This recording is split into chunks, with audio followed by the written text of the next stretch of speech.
for our second session.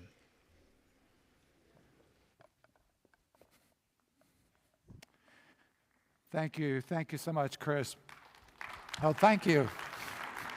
I haven't said anything yet. No, thanks very much. I am really pleased to be here. I'm very honored to be a part of this. Really have a great time coming with my friend Mark here and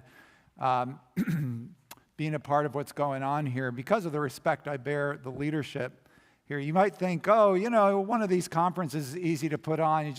They opened the doors and we came in. There's a lot that goes into a conference like this, a lot of things that have to come together. So it really testifies to the heart of Pastor Chris and the staff here and the volunteers to equip people, which I have a lot of respect for. So let me tell you why I'm up here, the one talking to you. I've been a pastor for over 20 years, and that's not the reason. Because I can look at a lot of pastors, I have a lot of pastor friends, and I can look at a lot of pastor friends and say, you know, that's a better pastor than I am. There are pastors that are better pastors than I am. But the reason I have something to say to you today is because of a formative experience early in my ministry. I pastored a young church in Greenwich Village in New York City. For those of you who know your geography, Greenwich Village is in the heart of Manhattan, or at least the lower stomach of Manhattan. Wonderful place. And we had a church there, and I had a real burden for us to be a church that was engaging the culture. I really wanted the people to be able to speak and address people in their community and not have this fortress mentality, you know, where you come in and you say, just protect me from the world. It was like, no, let's be outwardly directed. So one day I said to one of my elders, I said, I want you to meet me at 12th Street and 7th Avenue at midnight on Saturday night. And you know what he said to me? He said, okay. Said, okay, so sure enough, 12th Street and 7th Avenue, midnight, Saturday night, I was there, and there was my elder. And I said, come with me. And we walked down the street.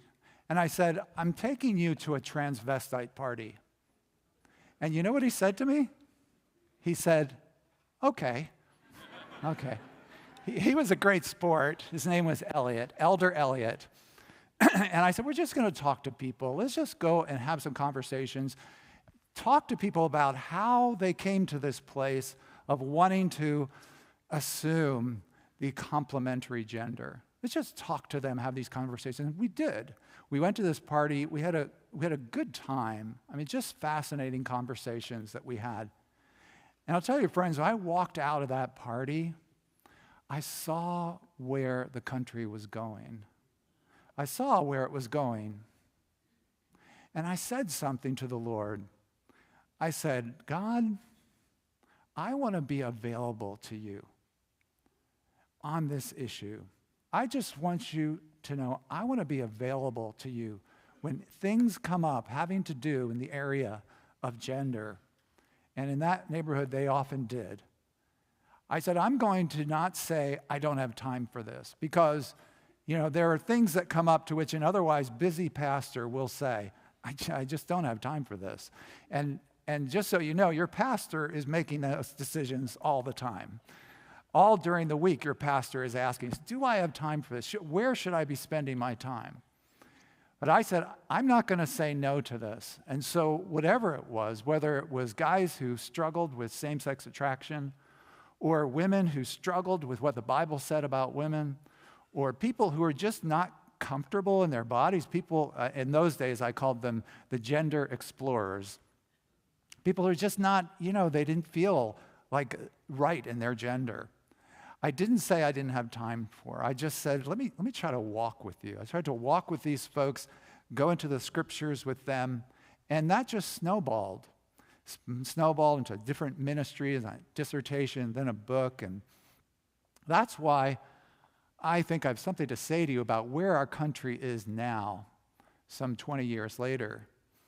So what we're going to do is we're going to look at this through a passage in the Bible, Romans chapter 1. probably a familiar passage to you. But what I want to do is read some of it with you a little more carefully this morning. We're going to read in Romans chapter 1 and verse 18, where Paul is talking about how the world goes. And if you want to follow along, I'll be reading in the ESV version. And I'm going to start, as I say, in verse 18, read most of this to the end of the chapter. Again, Romans chapter 1, verse 18. For the wrath of God is revealed from heaven against all ungodliness and unrighteousness of men, who by their unrighteousness suppress the truth. For what can be known about God is plain to them, because God has shown it to them. For his invisible attributes, namely his eternal power and divine nature, have been clearly perceived ever since the creation of the world and the things that have been made. So they are without excuse, for although they knew God, they did not honor him as God or give thanks to him. But they became futile in their thinking, and their foolish hearts were darkened. Claiming to be wise, they became fools and exchanged the glory of the immortal God for images resembling mortal man and birds and animals and creeping things. Therefore, God gave them up in the lusts of their hearts to impurity, to the dishonoring of their bodies among themselves, because they exchanged the truth about God for a lie and worshiped and served the creature rather than the Creator, who is blessed forever. Amen. For this reason, God gave them up to dishonorable passions. For their women exchanged natural relations for those that are contrary to nature. And men likewise gave up natural relations with women and were consumed with passion for one another, men committing shameless acts with men and receiving in themselves a due penalty for their error. And since they did not see fit to acknowledge God, God gave them up to a debased mind to do what ought not to be done. They were filled with all manner of unrighteousness, evil, covetousness, malice. And he goes on to list all the things: envy, murder, gossip, slanderers, haters of God. And then to verse 32. Though they know God's righteous decree that those who practice such things deserve to die, they not only do them, but give approval to those who practice them. Okay, as I said, familiar passage. But I want to ask a question of this passage with you this morning. Before I do, there's a couple of things we can say right off the bat from a passage such as this. Right? Two things that I think I should say that I guess bear saying that we can read just on a superficial reading of this. Number one, to understand the passage, we have to realize God gets angry. Right? That's pretty clear from the passage. God gets angry. He has wrath. And so there are things that happen in our world, and you notice Paul doesn't limit what he's talking about to a certain time. This is the way the world goes. There are times when there are temporal judgments, we could say. There are negative things that happen in response to God's wrath. And I call them temporal judgments because there's a final judgment at the end of all things. But these aren't the final judgment. They're kind of like invasions from the final judgment back into our time, into the real and the here and now. And they're temporal. They're things that happen that are kind of like portents of a judgment to come. They're warnings. They're indications of what is to come. So they're temporal judgments that happen. Okay? And that's the first thing to recognize about this passage, that God acts in our world in different ways to govern it and in these temporal judgments. The second thing, and I think it's pretty clear in this passage, is that practicing homosexuality is wrong. It's not something that God approves of. It's something that's wrong. And I know that, these days especially, you have many people who are trying to read the Bible in such a way as to say, no, it's not really wrong. Because of the cultural sensibilities, you have people saying, well, you could kind of read it differently. You can't really do that with Romans 1. When I was in school, there was a man very famous. His name was John Boswell. And you could call him the granddaddy of all people who want to read the Bible in a way to try to say that homosexuality is not wrong. And he had very complicated theories and, really went into it, even with this passage, like nature is not nature, it's your own nature. Going against your own nature is the sin. Greek words and all that. And he convinced a lot of people at that time. But you really can't read around it in a passage like this. That's the second thing to realize, is that homosexuality is a sin, right? But that's not the question I really want to get to today with you. I really want to ask the question, what is the inciting sin in this passage? According to Paul, what is the thing that brings these temporal judgments? What's the real problem? Now, if you look at the passage closely, he gives us a clue in verse 18, but then he really tells us what it is in verse 21. And what is it? It's unthankfulness. What's the thing that really brings God's wrath upon the world? It's unthankfulness.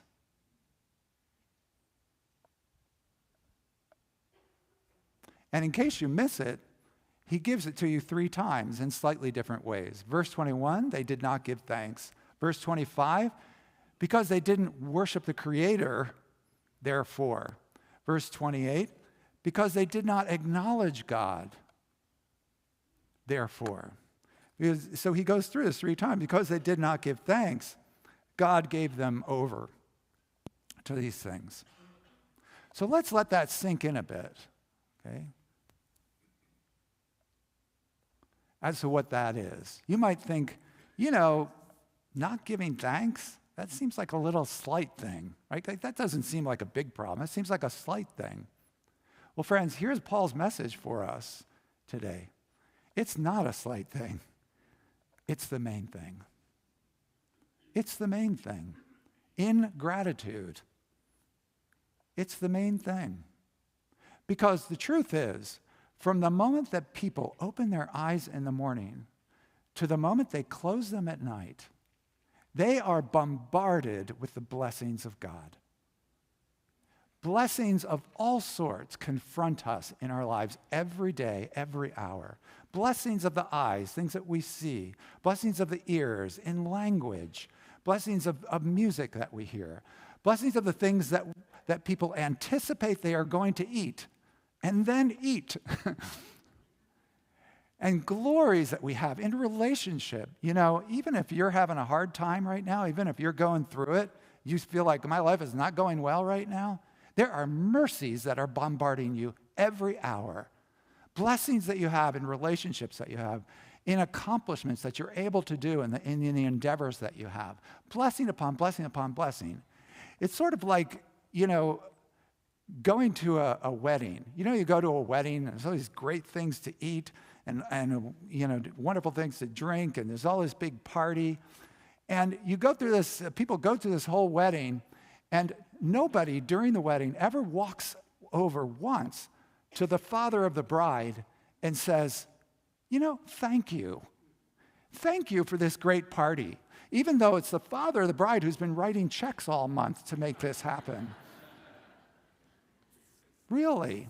Now, don't ask me why that illustration springs to mind. It's not like I know anything about this. just don't tell my daughter. Got married last year, 2 years ago. It's great. But no, that's the way that's what we're like. We tend to start to focus our eyes only on the gifts, never once lifting our eyes up to acknowledge the giver. That's the problem. And so because of these things, this lack of gratitude, this destroys us, not acknowledging God. And so it draws this expression of God's wrath. And what is the expression of God's wrath? What is the temporal judgment? Well, again, Paul tells us 3 times, in case you miss it.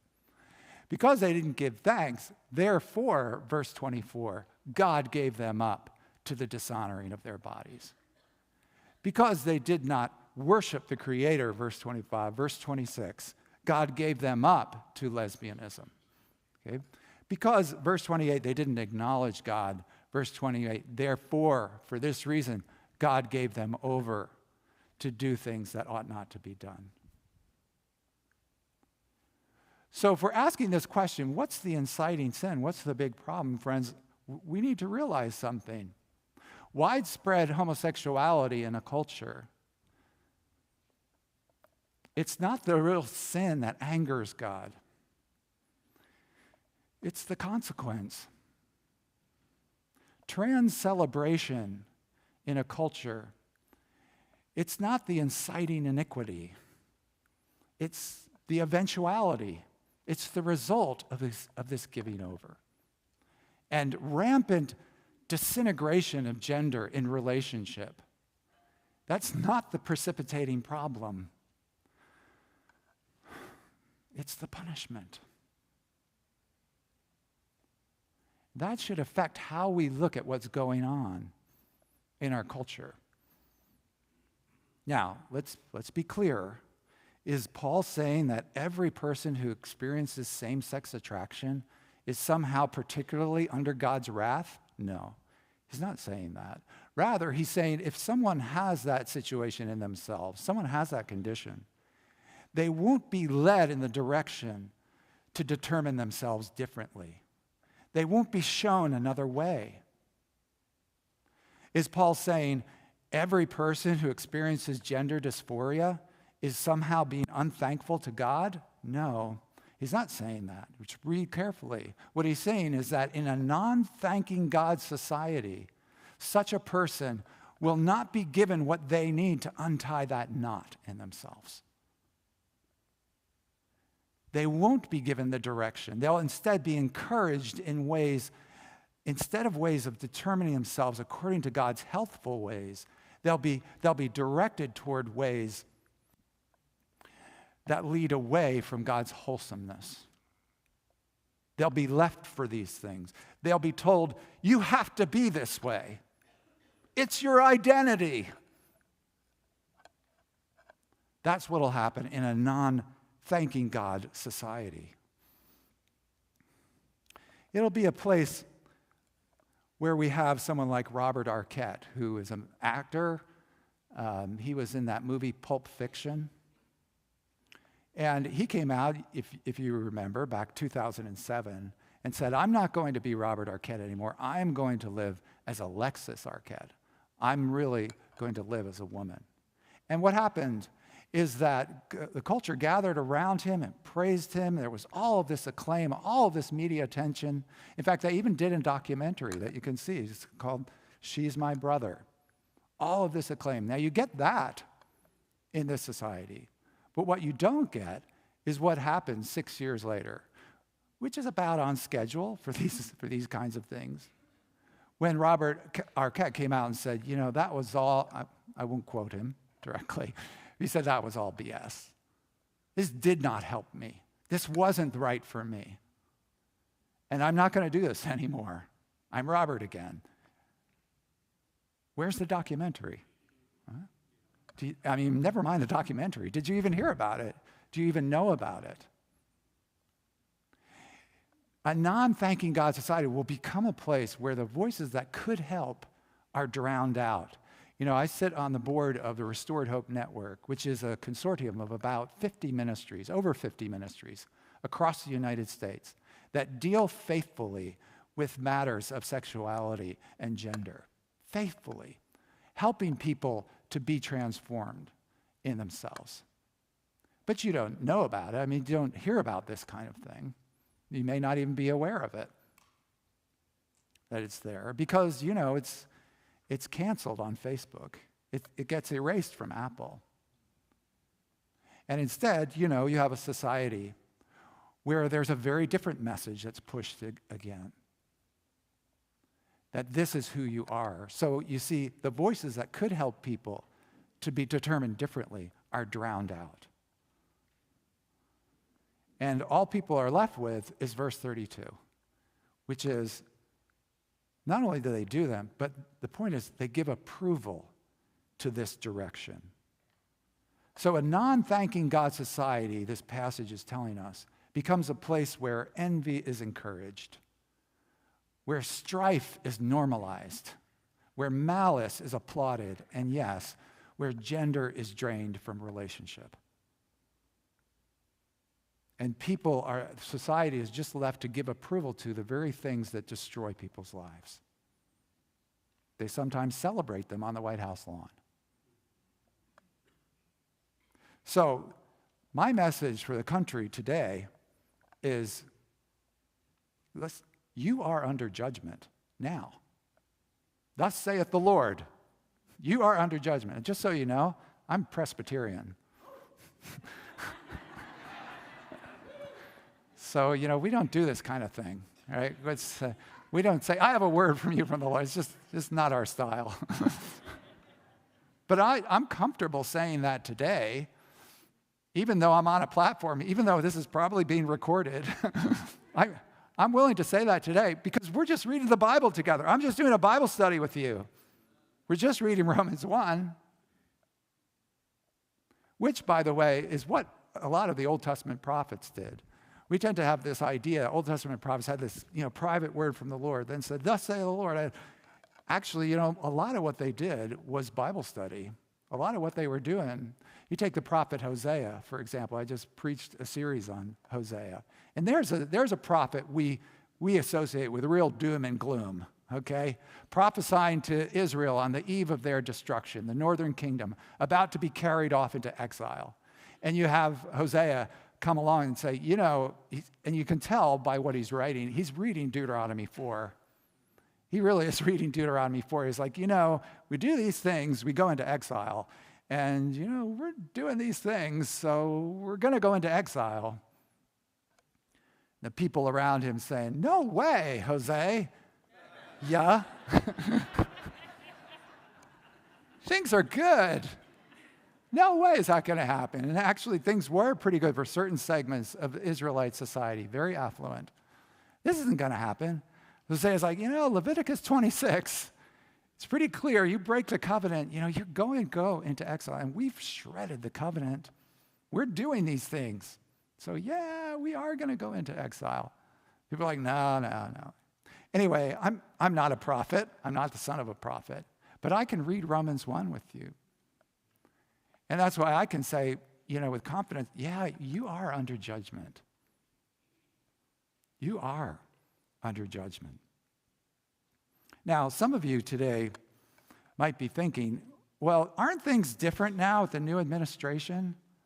Like, the new president that we have issuing these executive orders, aren't things different now?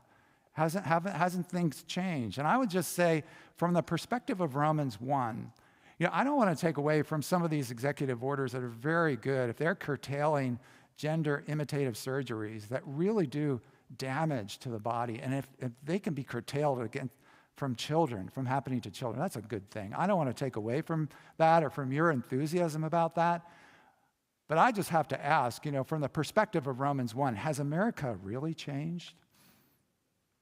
I think that's an open question. You want to know what judgment looks like? It looks like this. Okay, 2018, the United States Census came out with marriage statistics. And marriage is easy to track. They go back you can track marriage data back into the 1800s. And what the 2018 census found is that households that are based on a marriage, okay, just based on a marriage, not, whether there's children or grandparents, just households that are marriage-based, for the first time went below 50% in America. That means 50% of American households, less than 50% of American households are based on a marriage. First time in history that's happened. Okay? That's what judgment looks like. Or you could look at it by looking at the number of Americans who are living alone. Now, people don't pay attention to this, but sociologists have done studies on this.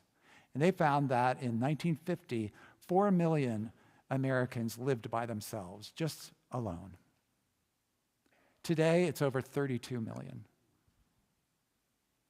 Now, you might say, okay, but the population's increased. So, of course, the number of people living by themselves would increase because the population is greater. Well, yeah, a population's doubled maybe from that time. But 4 million people out of 150 million people is about 2.5% people. But around 32 or more than 32 out of 330 million is about 10% of people. So the population might have doubled, but the number of solitary living people is, octupled? I don't even know if that's a word.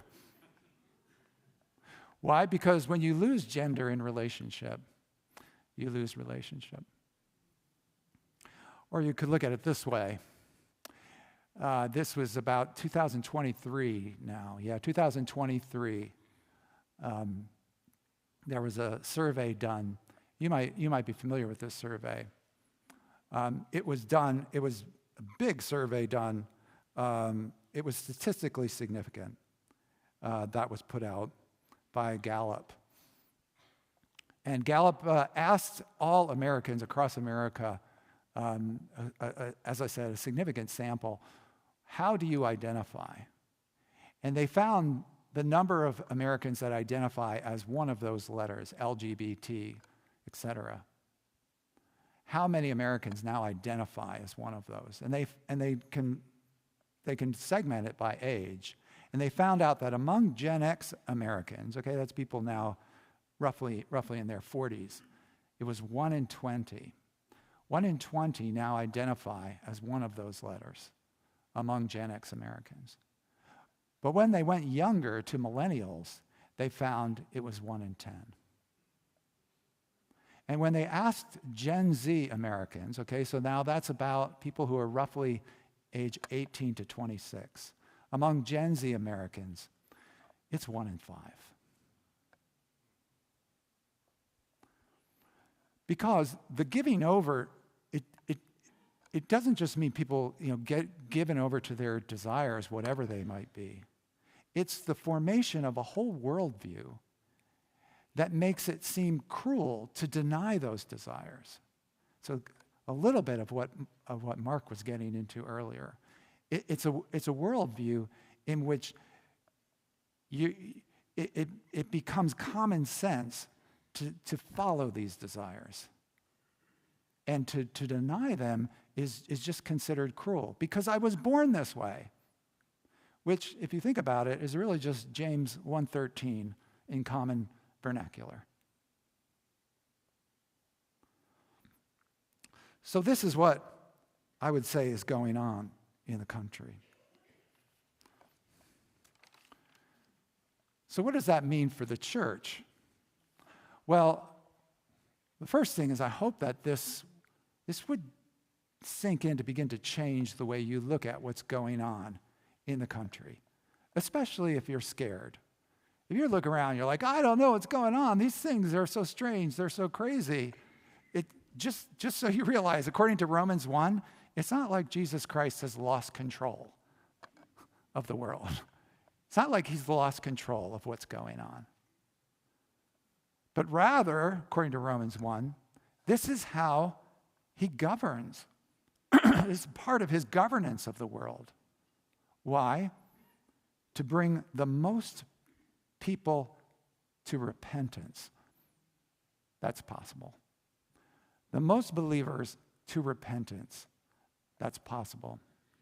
And also to give the most appropriate challenge to the church that's needed. The most challenge needed for the church.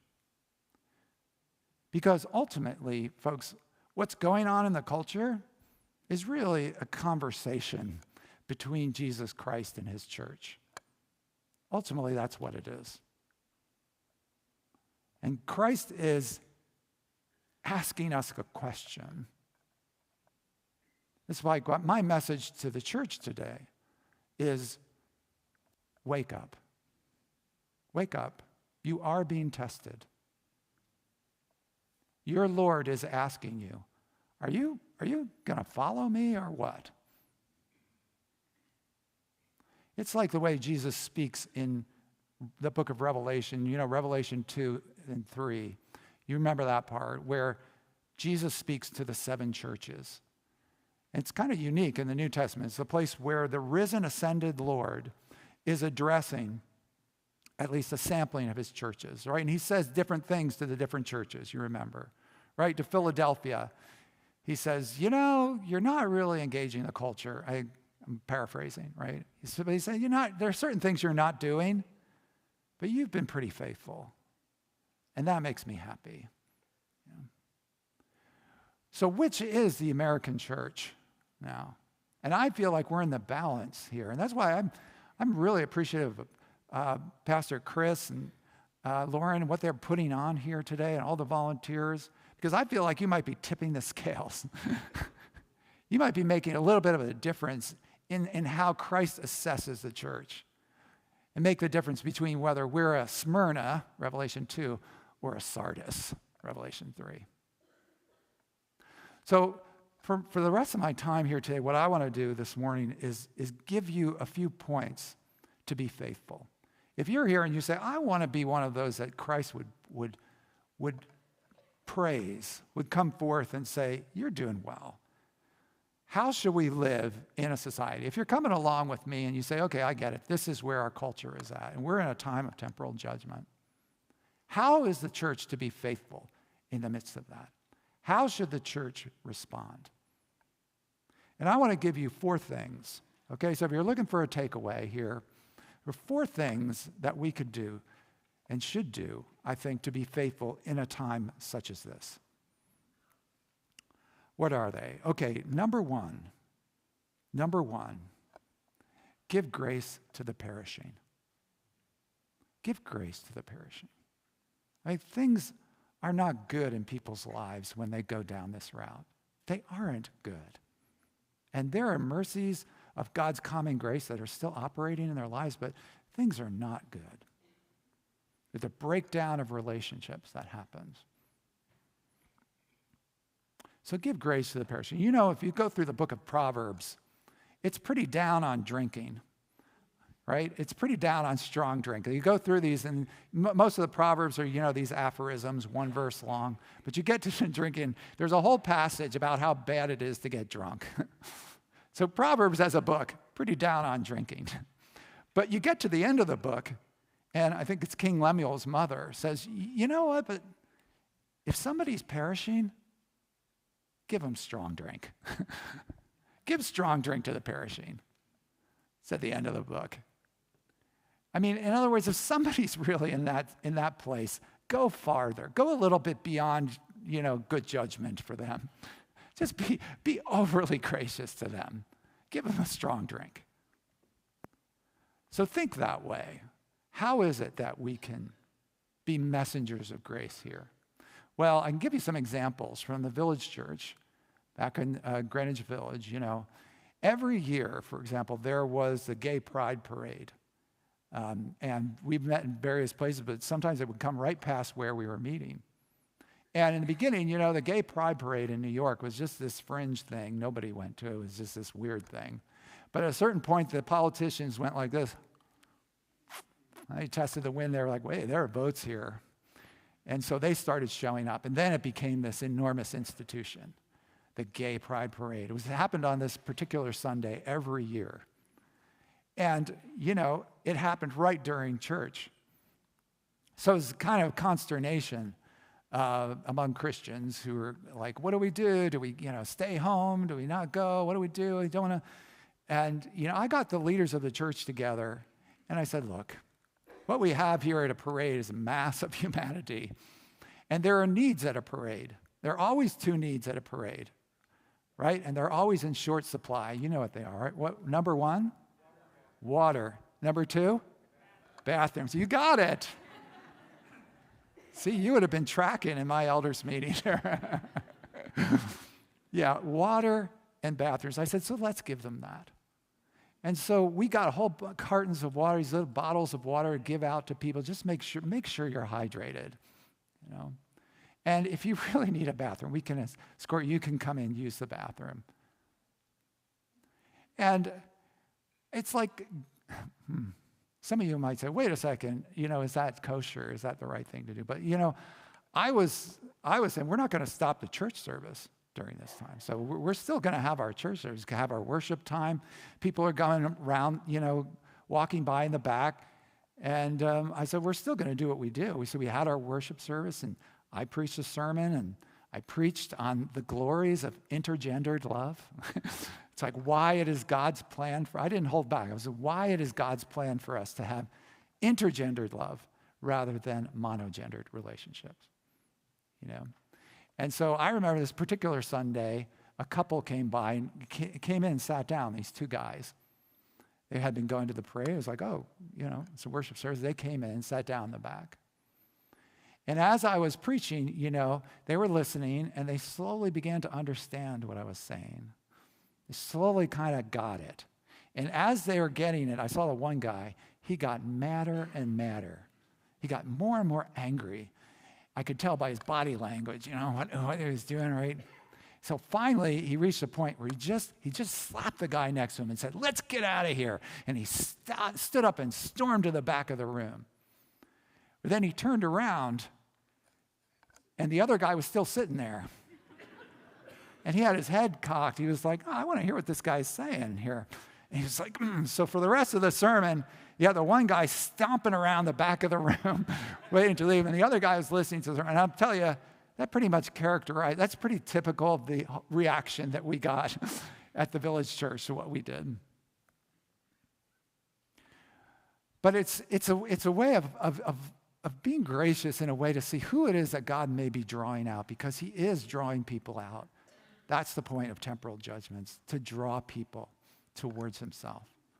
Who might that be? I'll give you another example. Around a certain time period, I think it was 2012, 2013, the AIDS inpatient clinic of Bellevue Hospital closed. And it closed because there were no longer enough AIDS patients to sustain it at that time. And I thought, this is good news. Actually, this AIDS inpatient, we had visited people in that place, and at a certain point it closed down. So I picked up the phone and I called the editor of Gay City News, which at the time was the largest gay newspaper in the country. That might sound a little bit strange to you, that you needed a gay newspaper, because our news now is all gay all the time, right? Every gay, on the hour, at every hour, all the time. It's all gay news, right? But in those days, it wasn't like that. So they needed a gay newspaper. And this was the editor of the largest one. I called him up. I said, "Duncan, can I take you out to lunch? Let's celebrate what just happened here at Bellevue Hospital." Now, as you can imagine, there were very few things that Duncan Osborne and I agreed on. Very few things. But I found one here. This is something we could agree on. So I said, "Come out, let me take you out to lunch. Let's celebrate." And he did. He came out. And I was actually very moved. I was very impressed. He was very respectful. He was like, "Reverend this, Reverend that." He was like, more respectful than people in my own church, actually. But we had a great time together, and I raised a toast, and I made a prayer, and I prayed and thanked God that people in the image of God, made in the image of God, were no longer dying the way they had been before. And it turned out to be an important lunch for both of us, So this is my message. Be messengers of grace to see whom God is calling during this time. That's number one. Give grace to the perishing. Okay, number two, build a theology of gender. Build a theology of gender. Because friends, God always uses pain points in a culture in order to push the church, to spur the church to deeper understanding of its orthodoxy in some way or another. This is always the way God works in history. He uses pain points with the culture in order to spur us on to go back to the scriptures and understand what he has revealed to us more deeply. So, for example, it was against Gnosticism in the early centuries of the church. It was against the heresy of Gnosticism that the church really began to understand who Jesus Christ really was. It was against the backdrop of Gnosticism that we came to formulate our understanding of Christ, that he was fully man, fully God, two natures, one person. That comes, and we believe that today, out of the pressure that came against the church, that was called Gnosticism. That's one example. It was against the backdrop of the Enlightenment and the pressure of the Enlightenment challenging all authorities that the church came to articulate its doctrine of Scripture as we have it now.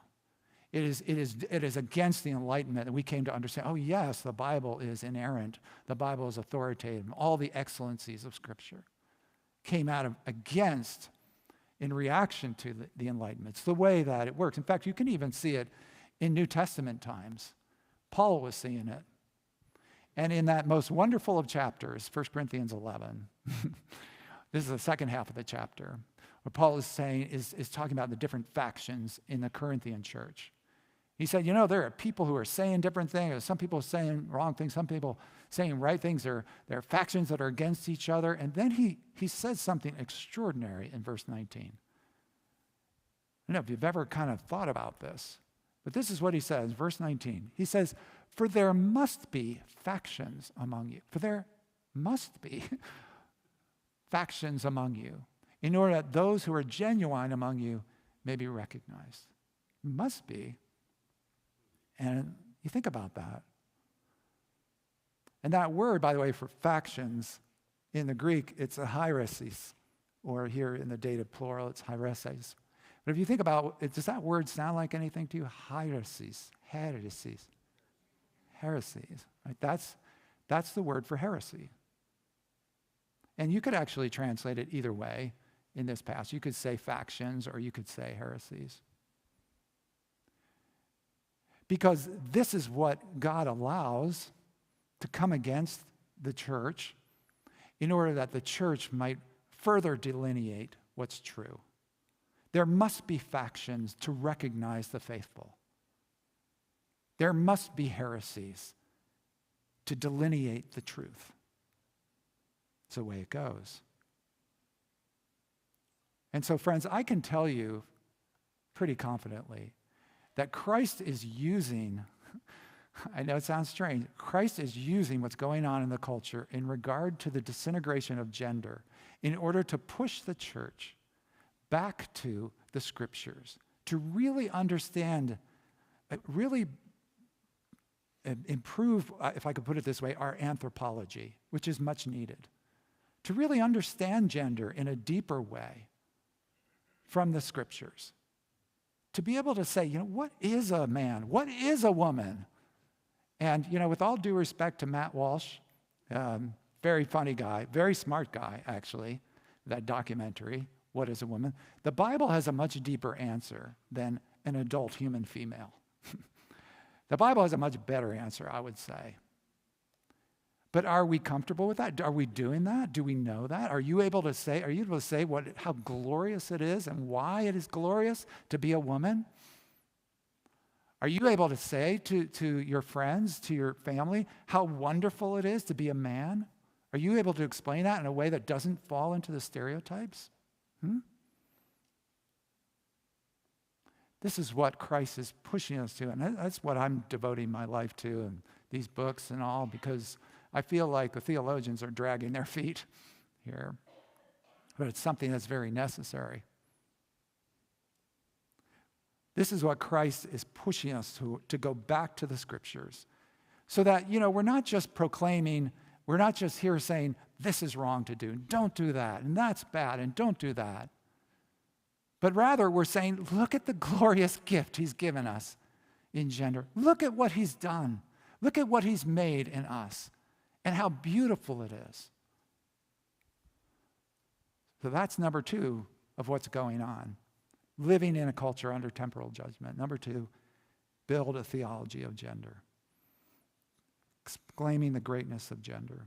Okay, number 3, roll out the red carpet to the repenting. So number 1, be messengers of grace. give grace to the perishing. Number 2, build a theology of gender. Number 3, roll out a red carpet to the repenting. Because, friends, let me tell you, the church is about to encounter a mass of people who have come to a dead end in some of the things they're pursuing. And they're going to and it takes years. We'll be talking about this in the breakout session more. We can. But usually, it takes years because there's always the hope that there's one more operation, there's one more procedure that's going to really bring me to a place of freedom. And it takes years, sometimes 7, 8, 10 years for people to get to the end of their road. But when they get there, that's when they show up at the back door of your church. Are you ready? Are you ready for this large population of people who are, literally mangled lives? Literally mangled bodies at some point. Because Christ knows this is what will happen. Are you ready to receive them? Are you ready to walk with them? In your personal life, for the people that are in your life now who identify in this way as gay or trans, I was talking to someone at the book table there. I said, is there a person in your life right now who identifies as trans? She said, no. I said, not yet. But there will be. Those people, maybe your friends, maybe even in your own family, maybe you're here today and this is a situation in you. Are you praying for them? Are you praying that you could walk with them? Because, when someone goes through this, someone exits this plane, someone comes out of transland or comes out of gayness, it doesn't happen overnight. It's a process that happens. I tell the story in my book that's back there about one person is stepping off of this plane. And it's a matter of months that it takes. First it's the hair, then it's losing the makeup, and it's changing the dress. Are you ready to walk with someone in that place? Is your church ready? Have you thought about your bathroom policy? That something that would be safe and welcoming, not unnecessarily embarrassing. Are you in your life ready to walk with someone like that? Because you want to know what a real mark of a church is, or a real mark of a Christian? It's how we respond to people who are in process. Because this is a process that happens with them. You say, I don't know how to do this. I don't know anything about this. I don't even have the heart for it. Let me tell you, how you have a heart for it? It's to realize this, friends. These people that will be coming into the church from transland, from gayness, they're not burdens. They're gifts. They're gifts. Why? Because these people, of all people, really appreciate the beauty of gender. These people really get it. These people are the ones who can teach the church something. They have something to teach us. All the heresies that men do leave are hated most of those they did deceive. Right? That's Shakespeare. But he's right. Because these folks have something to teach us. That's why we should be rolling out the red carpet for them, welcoming them as the Lord brings them. So that's number 3, roll out the red carpet. And the last one, number 4, always expect that God is moving. Always expect that God is moving. Friends, Jesus Christ knows exactly what he's doing. He knows that temporal judgment will bring many to repentance. He knows it will challenge the church to go deeper. And sometimes we might think that there's nothing going on in a situation. But, I was one time up, this is the Hudson River, up in the Catskill Mountains. And I was on the shores of beautiful Hudson River up by Rip Van Winkle Bridge. And up there, the river is very calm moving. It's hard to tell it's even moving sometimes. And I was sitting on the shore of that river one morning. It was a gorgeous morning, perfectly calm, and the water was like glass. And I remember I was sitting right in front of that water, and I was praying. But I was very frustrated at the time because there were certain things I wanted to be happening in my life, and they weren't happening. So I was being very honest with God. And I said to him, sitting there, I said, Lord, my life is like this river. There ain't nothing happening. I mean, it's all calm and beautiful and all, but there ain't nothing happening. Now, let me tell you, I had just finished the sentence. I had hardly even finished the sentence. Then right in front of me, the water broke, and out came this bird with a fish in its mouth, and there was this spray of brilliance of water, and it flew away with this bird in its mouth. And as I was sitting there with my mouth, my jaw dropped open. I understood the Lord was laughing at me. He was laughing at me. Because here I was convinced there was nothing going on, but beneath the surface, there's a whole lot going on. And I learned a lesson that day that I've never forgotten. And it is this: beneath the surface, God is always doing something.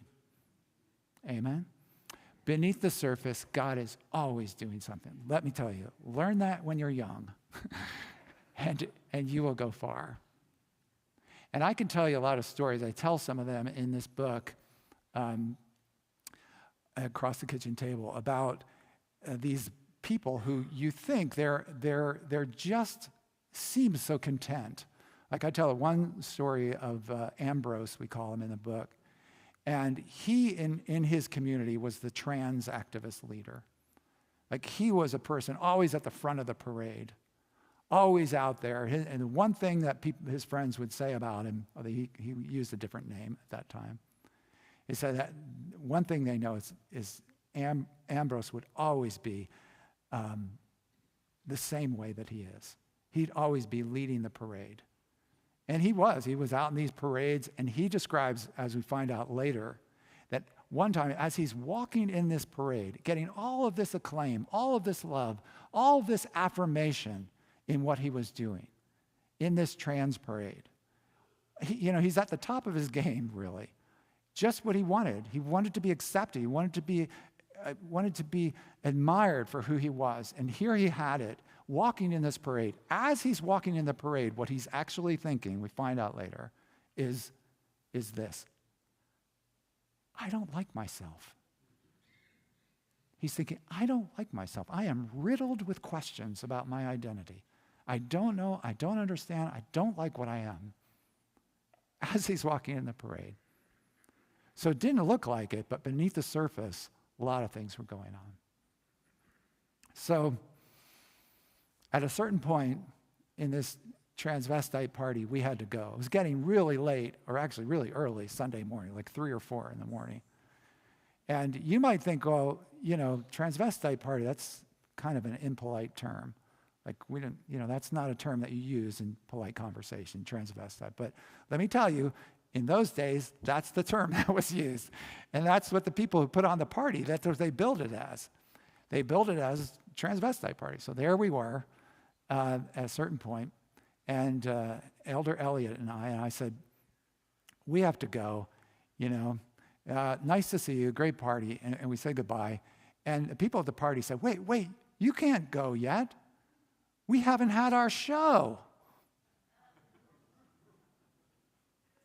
So now I'm sitting there thinking, I don't know what a show at a transvestite party is like. And I'm not really sure I want to know what it's like, but that's not what I said. What I said was, yeah, we have to go. We have church in the morning.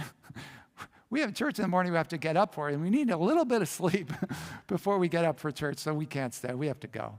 And one of the characters named Crystal said, wait, you go to church? And Crystal started to undo the blouse. And you know what Elder Elliot said? He said, okay. As I said, he was a great sport. This all-American Texas guy. He took his family back to Texas at one point. I don't know where they are now, but he was like, okay. But Crystal said, no. She said, you go to church, I'm the boss. Crystal took out this cross on this necklace, held it out to me, and said, would you pray for me? Would you pray for me? Of course I did. Because God was moving that night. Even in a place like that. Even with someone like Crystal. Beneath the surface, he is always moving. Can you say that about the people in your life right now? Can you say that, even though it doesn't look like, even though maybe they've estranged themselves from you, maybe they've cut off communication, you don't feel like nothing's happening. Can you say that about people in your life right now? Because God is moving, especially if you are praying for them. So pray for it, wait for it, watch for it. Thank you very much.